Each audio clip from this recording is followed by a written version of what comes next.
Change Everything Live with me, Andrae Bailey, here today with Orlando Mayor Buddy Dyer. Mayor, how you doing? I'm doing great, Andre. How about you? Good seeing you. I hadn't seen your office as a studio before, so I that's know, great. right? It's fancy. It's amazing how easy it is to turn anything into a TV studio with how cheap these TVs are, and these graphics were like $200, so it's great. Filming right here in downtown Orlando. As always, if you're watching this in another television market or watching on Apple iTunes or YouTube Live, you're going to see a shorter version of this interview on CBS, but the entire interview's on Apple and iTunes. So, Mayor, how's life? How's things going? Life is good. What's it like being the mayor, one of the longest? We were talking before we started. You're one of the longest tenured mayors in America. Well, I like to tell my other mayor friends, and I'm very active in the U.S. Conference of Mayors, so I have friends all around the country, but I like to tell them that I'm the happiest mayor in America, and they're, oh, come on, how can you be the happiest mayor? And then I start talking about Sunrail, about our venues, about Medical City, about Creative Village, and they say, okay, we kind of get it. Your city's on a roll, and it's a good time to be the mayor of this great city. When you started out as mayor, gosh, all those years ago, how do you see the community being different today than it was when you started? What are the biggest changes in the community? Well, there's been a lot of growth, and I would say, although we've always been an accepting community, I think we have come to embrace diversity, equality, fairness for all in a more passionate way, perhaps, than we did in 2003. So I think we've grown into a community that is very welcoming. It's a community you don't have to be third generation to pretty much be involved in anything that you want to be involved in. You know, there's some other communities, if you weren't a member of the such and such country club and your grandfather was one of the founders, it'd be hard for you to be president of the EDC or the chamber or something like that. But we're a community that I'd say probably 15-20% were born outside the United States even. So there's not that many like you and I that actually grew up here, and well, I was born a mile from where we are right now. You were born at Orlando Health down the road, or Florida Hospital? Well, it was Orange Memorial Hospital. So your parents lived in Osceola County, came up here to the big hospital in Orlando. Since I'm a hair older than you, and we'll concede, Andre and I both graduated from the same high school. Osceola High School. Cowboys with a K. A few years different, but back then I was born in '58. You were either born at home or you drove up to Orlando. So most of the babies that were born in Kissimmee at that time were born at Orange Memorial. Wait, born at home? What do you mean by that? People would give birth? Midwives, yeah. Okay, in their home. Okay, so you. There was not a hospital where you could go to be born. That's fascinating. So, what made you want to go into politics? You're a young man. You've already, made it big in the kitty litter, industry, and no, but you had the world in front of you. Why politics? What motivated you there? It's going to sound corny, but it's one of those things. When I went to Brown, it was the most expensive school in the country, and I came out with about $4,500 worth of debt at 3%, and I had so much scholarship money and grant money that I was able to go to a prestigious school like that, and it was mostly federal-related money.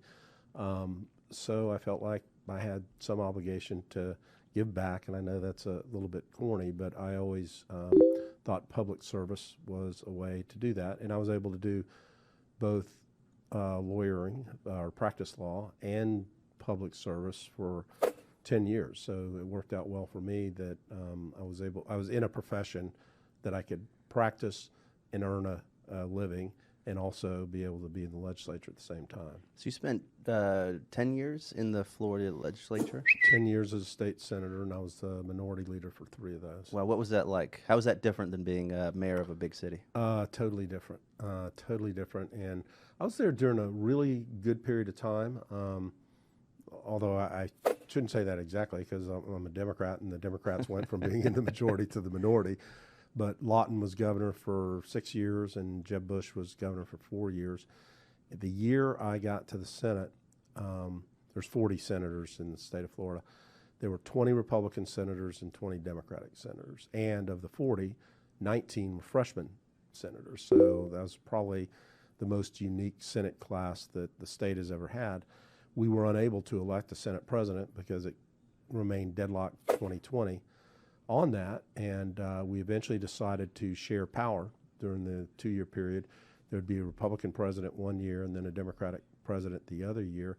And that was probably the last 2020 vote we had the entire time, because you knew that if you didn't cooperate, you couldn't get anything done because it was going to be a 2020 vote. So that was probably my favorite couple years of being in the legislature. But it's totally different being a member of a 40-person body and that has 2 chambers and then has to answer to the governor as well, versus being a local government official, and in the case of being the mayor, having chief executive officer types of powers, and to be able to come in and appoint police chiefs and fire chiefs, and then chair the council. And the other thing is to be able to actually see the result of decisions that you're making. I can see on a daily basis the results of decisions that I make. When you're in the legislature or the Congress, it takes a lot longer for whatever legislation you pass to have an impact. Yeah, I've often thought, Florida is the second most transient state in the union behind Nevada and Orlando. A lot of people from all over the place. You're a Central Florida guy. You're one of the few maybe that started here and now is a Central Florida leader. At times I've thought, we're a bunch of people from a bunch of places, and we've got to figure out how to work together, or we can't really get anything done. And I think, again, you have set the pace when it comes to collaboration.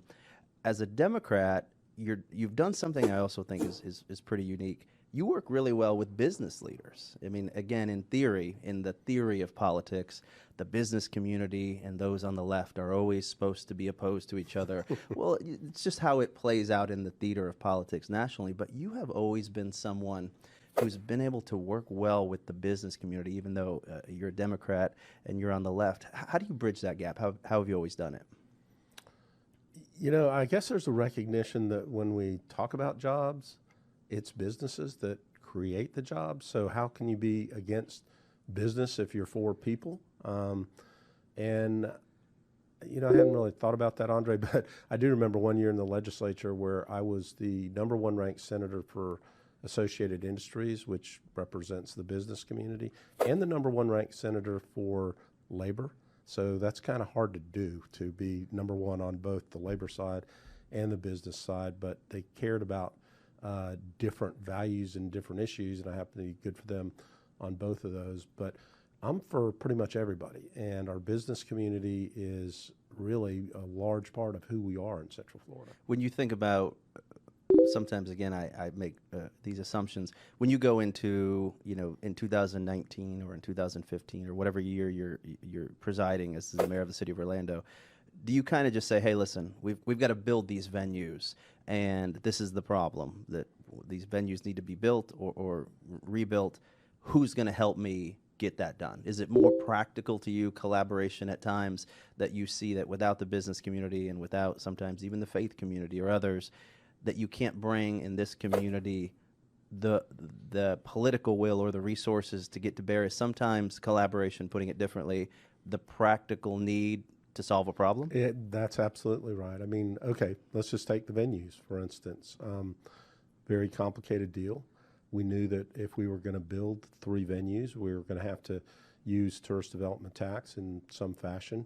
City of Orlando doesn't control the tourist development tax. Orange County does, and the tourism community has the largest voice in how tourist development tax is used. So going and getting Disney and Universal and Hotel and Lodging Association on board to spend some tourist development tax in downtown on venues is important. So maybe there's collaboration by necessity is what you're suggesting, but then you need all types of people on board. And one of the reasons we put that venue package together the way we did is we brought the arts community and the sports community and the entertainment community all together, because different parts of that supported different pieces. So some people were supporting the Citrus Bowl, some people were supporting having the new arena, and some people were supporting the Performing Arts Center, so it was better to have it as one package than competing against each other.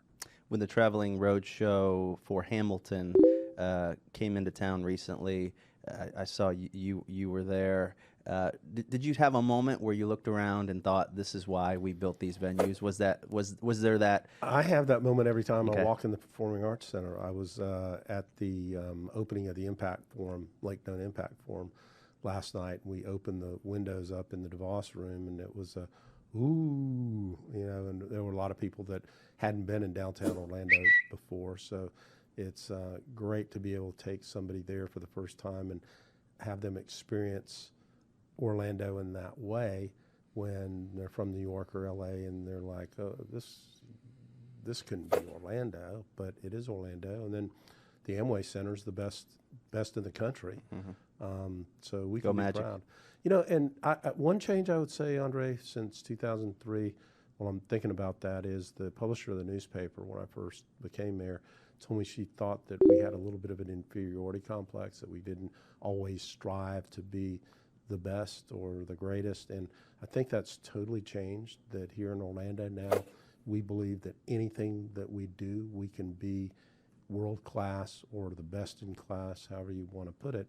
And there's just example after example after example. Mayor, how do we, with all these young folks going to UCF, how do we keep these kids when they get out of UCF? I think that's something I hear a lot of leaders talking about, that we can bring people here, whether it's tourism on one side or folks coming here for education. But what's the secret for the next 5-10 years and beyond for us to keep talent, especially young people here? What do we need to do better? There's a couple things. It's having the career paths and opportunities is certainly critical if you want to be somebody that makes video games. If there aren't companies that make video games in Orlando, then you're going to go somewhere else. But we have companies that make video games, so that student or that young person can stay here and have a career in that industry. I just picked that as an example. But then the other thing is, when I talk about the venues or I talk about Sunrail or some of the things we're doing to improve our downtown, that's part of our economic development strategy, because if you're a young person that can live anywhere in the country, and we're a pretty mobile society now, if you want to live in a city that has a Major League Soccer team or has professional sports or has a world-class performing arts center, we're your city now. If we didn't have some of those assets, then it would be harder to attract that talent. And a lot of the talented young people want to live in a downtown environment. And 20 years ago, we didn't have anywhere really to live in downtown. And now we've got a lot of different options for people to live in our downtown. And then the other benefit that we have with our downtown is, because we grew up later, we have all these great single-family neighborhoods surrounding our downtown. In about a 10-minute walk, you can walk from your office to Delaney Park or College Park or Thornton Park or Audubon Park. So having that close proximity is great for retaining and attracting talent as well. Does culture and coolness matter in keeping young folks? What do you think? Absolutely, it does. And one of the indicators is whether you have a lot of live music or not. Believe it or not, I mean, just I agree. some of the things, and we have a lot of live music between Disney, Universal, but then just in downtown, and people are creating more opportunities. Plaza Live. So every time I turn around, there's a different venue opening up to offer that type of thing. So we're going to rival Austin in that regard soon. Hey, listen, we don't want to be weird, but we want to be cool. So, Mayor, you've been the mayor through some really good times. You've also been mayor through some very challenging times. We've had some storms hit us. We've had the Pulse tragedy. What was the most difficult day for you as mayor of the city of Orlando? Pulse, for sure, June the 12th, 2016. And nobody wants to have their community go through something like that. And unfortunately, it seems like every week now there is another mass shooting of some sort. And we continue to reach out to other communities, Pittsburgh, Las Vegas, to assist them in any way we can, because unfortunately we have some expertise in what to do after in terms of victims assistance and how to rally your community to get together. But June the 12th was something that prior to that day, I couldn't even have imagined going through something like that. But in that same regard, it was the worst day in the history of our city. But I couldn't be more proud of our city and how resilient we were and how we united together to support the victims, to support the families, and to support each other.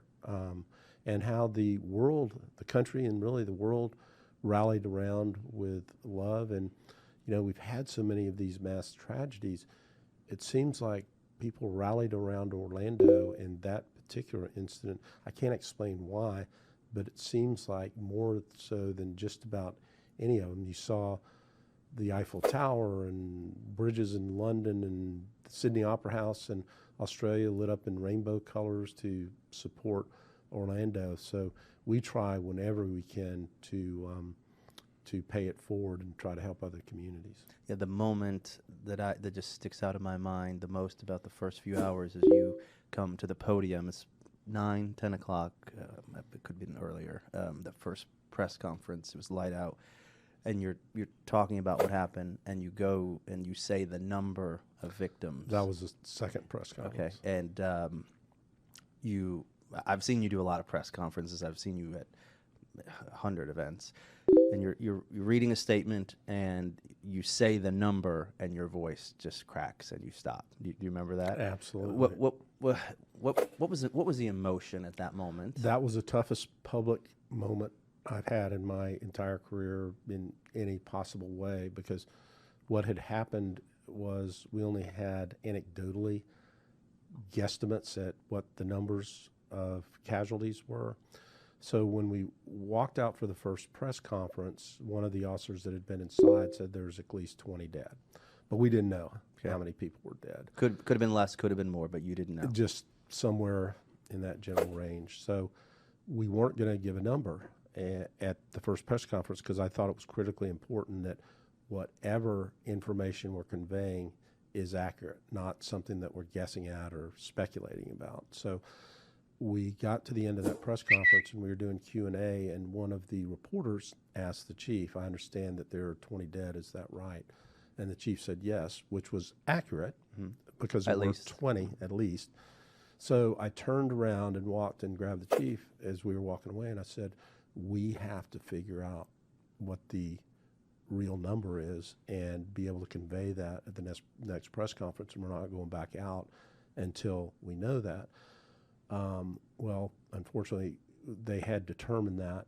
Heather came walking toward me. She was all white-faced and said, "You know, we just, while you were out here, been able to determine that it's 50 that are dead."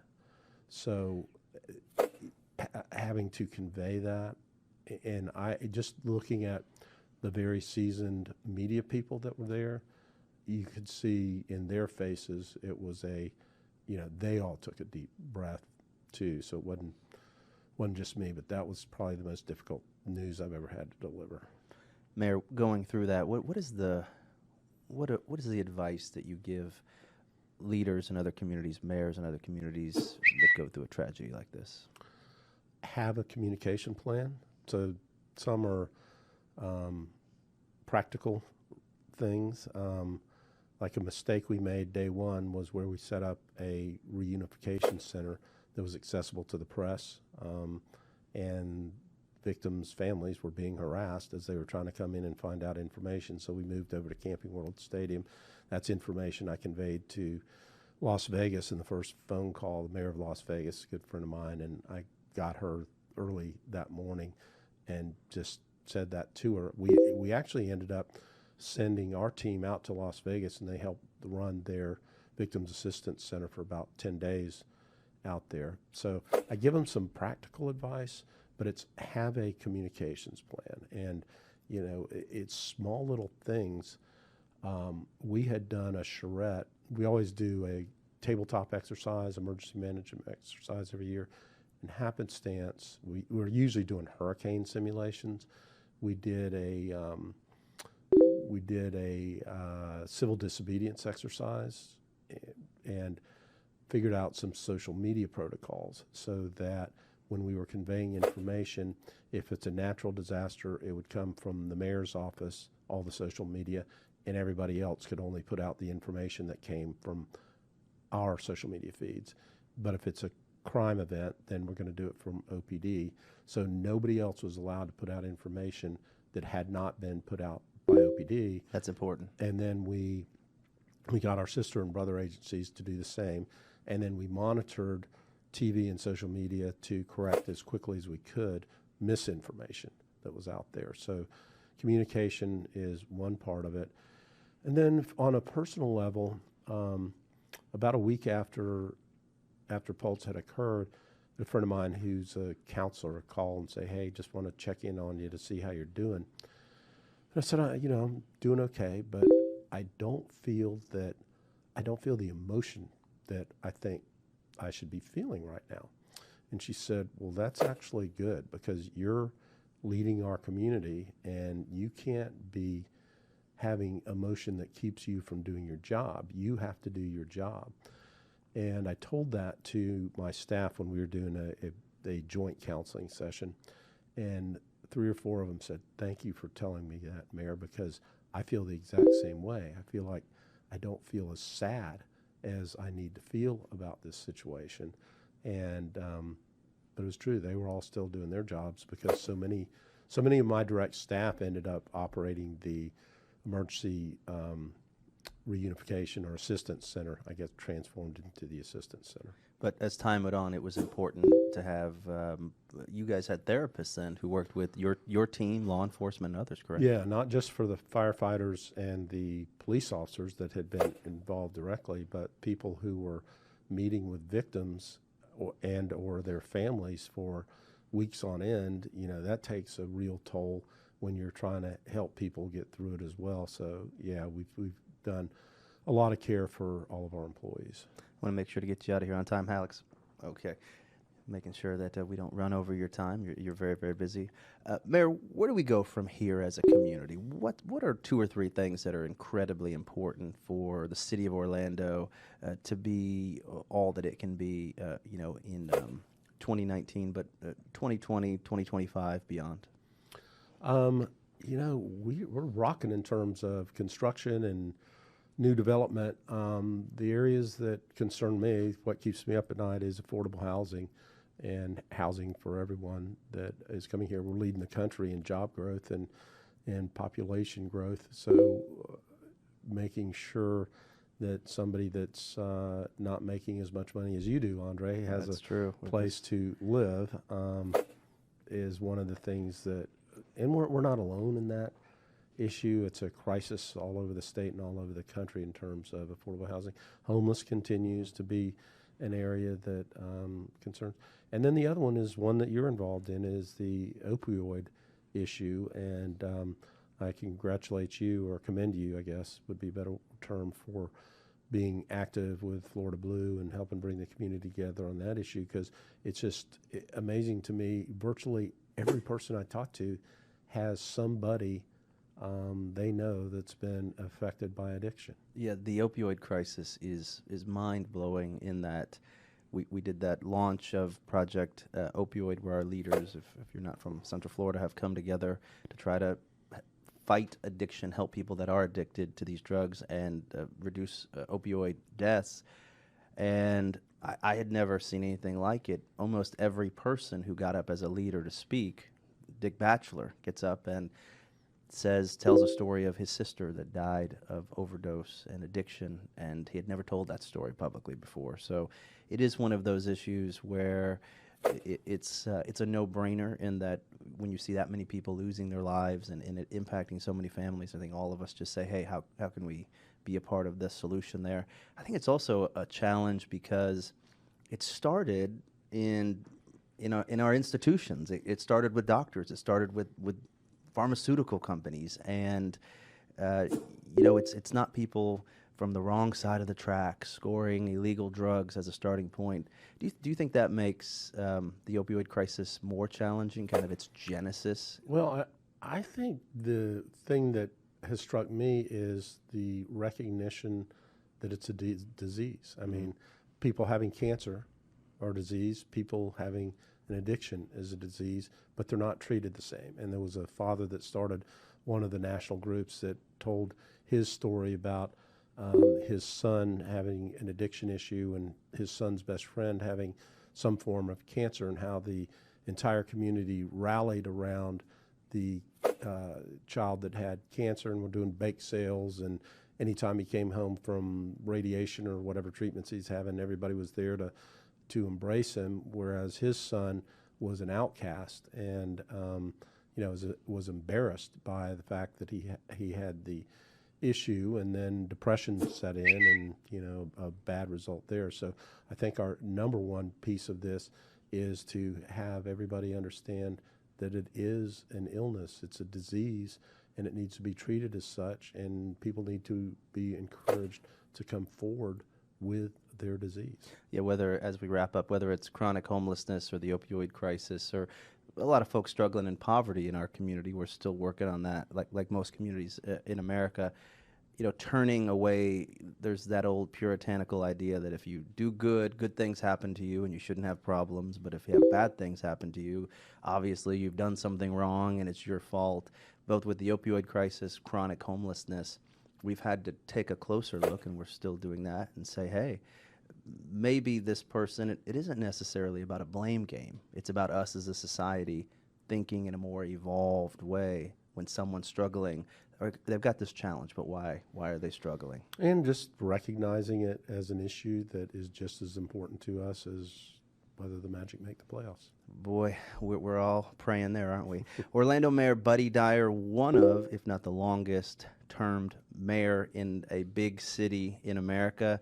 Thank you for coming on. We're going to bring you on again and talk for 2 hours. I know you've got a busy schedule.